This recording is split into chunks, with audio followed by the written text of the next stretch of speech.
નમસ્કાર, હું હર્ષા ટોઇનિયા ન્યૂઝ ગુજરાતમાં આપનું સ્વાગત છે। સમાચારની શરૂઆત સુરેન્દ્રનગરના સાયલા તાલુકાના ચિત્રલેખા ગામે રાજકોટ રેન્જ આઈજી સકવડ એ રેડ કરીને ગેરકાયદેસર કોલસાની ખાણોને શોધી ₹23.30 લાખનો મુદ્દામાલ જપ્ત કર્યો છે। રાજકોટ રેન્જ આઈજી સ્ક્વોડને વાતની મળી હતી। સાયલા તાલુકાના ચિત્રલેખા ગામે સરકારી જમીનમાં ગેરકાયદેસર કાર્બોસેલની ચોરી થઈ રહી છે, જેથી પોલીસે દરોડો પાડતા સ્થળ ઉપર સુટકેસ નંગ અને જ્યારે 9 કોમ્પ્રેસર, 3 ટ્રેક્ટર અને 3 જનરેટર, 1 મોટરસાઇકલ અને 3 જ્યારે મોટરસાઇકલ સાથે કોલસો 370 ટન સહિત ₹23.30 લાખનો મુદ્દામાલ કબજે કર્યો હતો।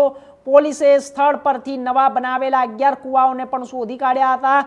પોલીસે રેડ કરી સાયલા પોલીસ અને ખાણ ખનીજ ટીમને ફરી જાણ કરી છે અને સ્થાનિક પોલીસને ઊંઘતી રાખી રાજકોટ રેન્જ આઈજી સ્ક્વોડ એ રેડ કરતા સ્થાનિક પોલીસની કામગીરી પર પણ સવાલો ઊભા થયા છે। હવે વાહન નંબરોના આધારે આરોપીઓની શોધખોળ કરવામાં આવી રહી છે।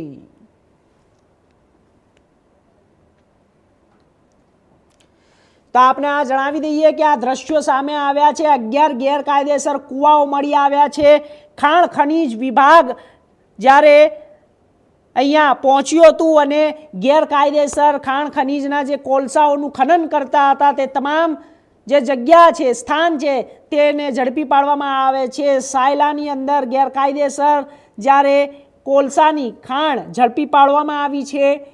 સૌથી મોટા સમાચાર સામે આવી રહ્યા છે। આપને જણાવી દઈએ કે 11 કુવાઓ મળી આવ્યા છે અને આ પ્રકારની જે ગેરકાયદેસર કોલસા ખાણ છે ત્યાં રેડ કરવામાં આવી હતી।